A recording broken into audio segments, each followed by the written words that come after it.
Naquela tarde, eu tinha dinheiro só para uma coisa: ou salvar o gato, ou salvar a minha própria vida. E eu escolhi o gato.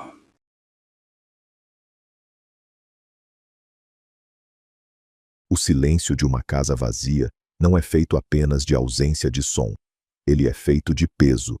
O peso de uma conta de luz atrasada sobre a mesa, o peso de um currículo que ninguém lê, e o peso de um homem que, aos poucos, esqueceu o som da própria voz. Para Jorge, aquele silêncio era uma sentença. Ele olhava para as próprias mãos, calejadas por décadas de trabalho, e sentia que elas não pertenciam mais ao mundo.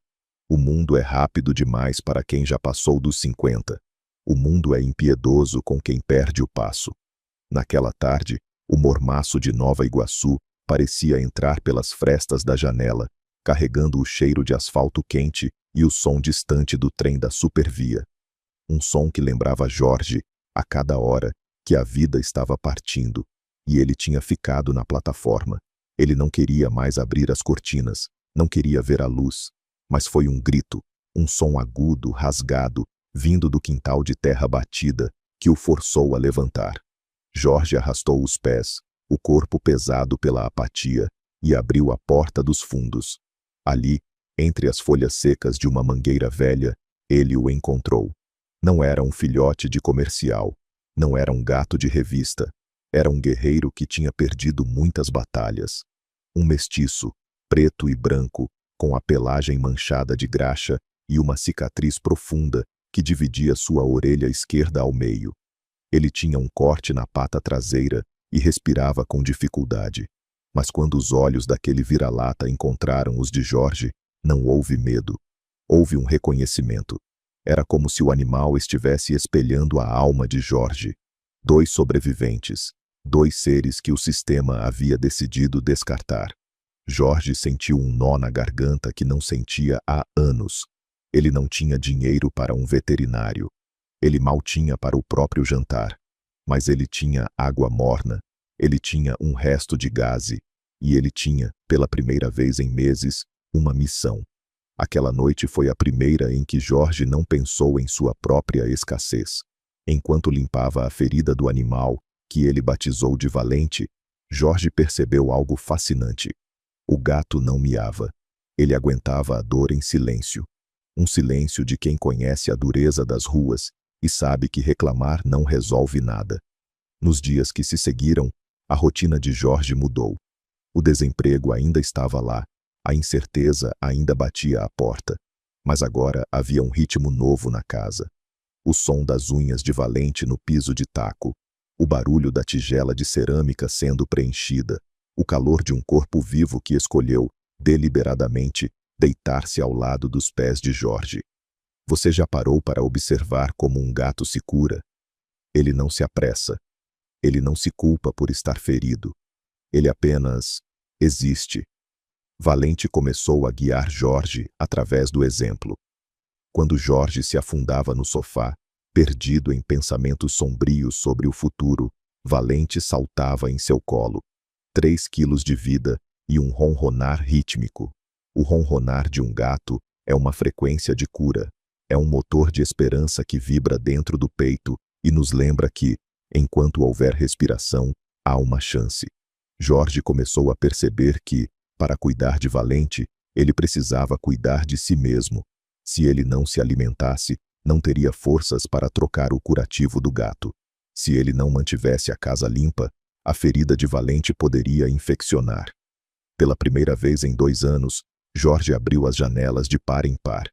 Ele deixou o sol entrar. Ele deixou o som do trem passar, sem sentir que estava sendo deixado para trás. Ele estava ocupado demais sendo o porto seguro de alguém. Mas a vida, assim como as ruas de Nova Iguaçu, não facilita para ninguém. No 15º dia, quando a pata de Valente parecia finalmente estar curada, o destino decidiu testar o peso do coração de Jorge. O telefone tocou. Era uma proposta para um trabalho temporário em uma obra no outro lado da cidade. Era pesado, era longe, mas era a chance que Jorge pedia a Deus todas as noites. No mesmo instante, ele olhou para o canto da sala. Valente estava prostrado. A infecção, que parecia ter cedido, voltou com uma agressividade devastadora. O gato queimava em febre, os olhos entreabertos, a respiração curta e ruidosa. Jorge sentiu o mundo girar. Ele tinha no bolso apenas o dinheiro contado para a passagem de ônibus até a entrevista. Se ele fosse, Valente ficaria sozinho, e Jorge sabia, no fundo da alma, que o gato não resistiria até o anoitecer. Se ele ficasse e usasse o dinheiro para os remédios de emergência, ele perderia a única oportunidade de trabalho em 2 anos. O mundo diria que a escolha era óbvia. O mundo diria que é apenas um gato. Mas Jorge não via apenas um gato. Ele via um companheiro de trincheira. Ele via o único ser que não o julgou por estar desempregado, que não o olhou com pena, mas com lealdade. Jorge não foi à entrevista. Ele caminhou debaixo de uma chuva fina e morna até a farmácia veterinária do bairro. Gastou seus últimos centavos. Ao voltar, ele passou a noite sentado no chão, hidratando a pata de Valente com compressas, falando baixinho sobre seus medos e suas saudades. Ele pediu perdão ao gato por não poder fazer mais. E, naquela madrugada, o impossível aconteceu. Valente, num esforço que parecia sobrenatural, levantou a cabeça. Ele caminhou trôpego até o colo de Jorge e, pela primeira vez, soltou um miado curto, mas claro. Foi um sinal de vida, um sinal de que ele não ia desistir e que Jorge também não deveria. Naquela manhã, o choro de Jorge não foi de desespero, mas de uma paz que ele não sentia desde que fora demitido. O milagre não parou por aí. 2 dias depois, um vizinho que acompanhava a luta de Jorge para salvar o vira-lata bateu à sua porta.